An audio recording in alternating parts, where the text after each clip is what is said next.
Marcos capítulo 3, dos versos 13 ao 21. O começo dessa passagem descreve a nomeação de 12 homens que foram designados para o ministério apostólico. Os cristãos reformados acreditam que esse ofício não existe mais desde que João, o último apóstolo, morreu, porque uma das qualificações para você ser um apóstolo é ser comissionado pelo próprio Cristo, como estes homens foram. Estamos falando de homens simples, ordinariamente comuns, mas que nem mesmo os grandes nomes da nossa história contribuiu tanto para a humanidade como estes homens fizeram. Mas talvez você pode se perguntar por que Jesus não escolheu os mais capacitados da sua época, como os fariseus ou os escribas. 1 Coríntios capítulo 1, dos versos 18 ao 20, pois a mensagem da cruz é loucura para os que estão perecendo, mas para nós que estamos sendo salvos é o poder de Deus. Pois está escrito: destruirei a sabedoria dos sábios e rejeitarei a inteligência dos inteligentes. Onde está o sábio? Onde está o erudito? Onde está o questionador desta era? Acaso não tornou Deus loucura a sabedoria deste mundo? Visto que na sabedoria de Deus o mundo não o conheceu por meio da sabedoria humana, agradou a Deus salvar aqueles que creem por meio da loucura da pregação. Deus não está interessado em usar o sábio ou o inteligente como o mundo classifica. Ele não depende deles. Verso 20, onde está o sábio? Onde está o erudito? E aqui no original é escriba ou teólogo. Onde está o questionador desta era ou os filósofos? Você não vai encontrá-los entre os 12. Você não vai encontrá-los na igreja primitiva. Propositalmente, Deus escolheu os mais humildes, os marginalizados, fazendo com que fosse demonstrado em meio à simplicidade, à fraqueza desses homens, que qualquer poder ou capacidade não era deles mesmos, mas de Deus, e assim ele recebendo a glória e o louvor. O mais importante é com quem esses homens andaram e imitaram, a ponto de os doutos da época dizerem em Atos 4,13, vendo a coragem de Pedro e de João, e percebendo que eram homens comuns e sem instrução, ficaram admirados e reconheceram que eles haviam estado com Jesus. E dentro desse tema da loucura, observe comigo os versos 20 e 21 do Evangelho de Marcos. Eu vou fazer a leitura. Então Jesus entrou numa casa e novamente reuniu-se ali uma multidão, de modo que ele e os seus discípulos não conseguiam nem comer. Quando seus familiares ouviram falar disso, saíram para apoderar-se dele, pois diziam: ele está fora de si. Nós vemos aqui que os seus familiares, de Jesus, foram até onde ele estava para prendê-lo, porque eles fariam algo tão extremo e vergonhoso diante das multidões. Acredito que uma das razões foi que eles temiam que esse fervor do ministério de Jesus estragasse a sua própria saúde. Isso fica claro pela maneira como Marcos relata que Jesus e seus discípulos nem comiam diante das demandas da multidão. Numa cultura em que as refeições eram ritualísticas e também escassa, isso foi considerado insano.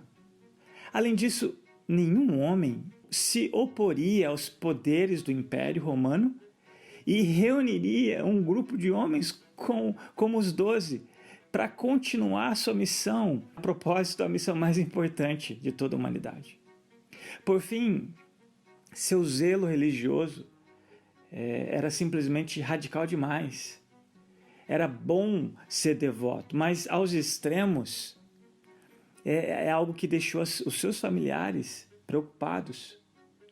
Imagine seus familiares ouvindo os relatos de que Jesus ficou acordado uma noite toda em oração, em um lugar isolado, Lucas 6,12. Além disso, ficou claro que seus irmãos quem estavam enganados sobre quem Jesus era, especialmente acerca da sua missão. O Evangelho de João nos diz que, mesmo no final de seu ministério, seus próprios irmãos não estavam acreditando nele. João 7, versículo 5. Mas observe que não foi diferente com aqueles que seguiram os passos de Jesus. Eles também foram julgados da mesma forma. Quando o apóstolo Paulo pregou diante de Festo, ele gritou em resposta, abre aspas, Paulo, estás louco. Paulo, as muitas letras te fazem delirar. Atos 26, verso 24. Bem, vemos nessa passagem de Marcos, mais uma vez, a corrupção do coração humano em não compreender o zelo, a devoção de uma pessoa acerca das coisas eternas.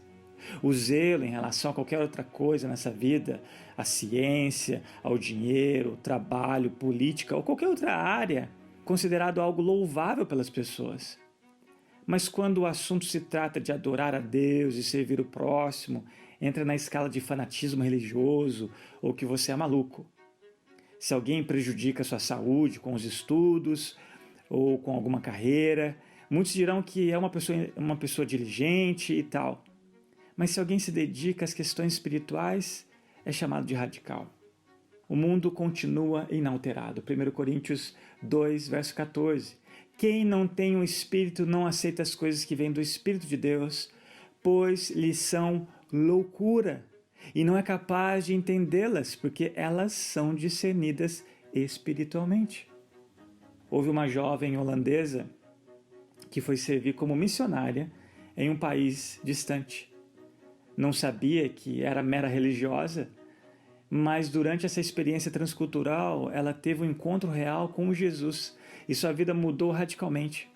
Quando ela voltou ao seu país de origem, abandonou a sua vida promíscua, que até então todos consideravam isso normal na igreja que pertencia. Mas ao verem a sua dedicação em não fazer o que estava habituada como antes, mas se dedicar numa vida de santidade por amor a Jesus, seus familiares disseram que ela havia passado por uma lavagem cerebral naquele campo missionário. É triste, mas é uma história real. Mas note bem isso. Se Cristo é quem ele diz ser, então ser uma pessoa mentalmente saudável é ser discípulo de Jesus. E loucura é não fazer isso.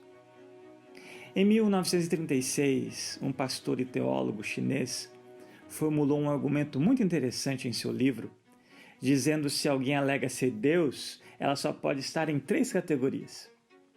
Primeiro, ele disse o seguinte, abre aspas, se essa pessoa alega ser Deus e de fato não é, ele deve ser louco ou lunático. Segundo, se ele não é Deus e nenhum lunático, deve ser um mentiroso, enganando os outros com a sua mentira. E terceiro, se ele não é nenhum desses 3, ele deve ser Deus. Você só pode escolher uma dessas 3 possibilidades. Se você não acredita que ele seja Deus, você deve considerá-lo louco.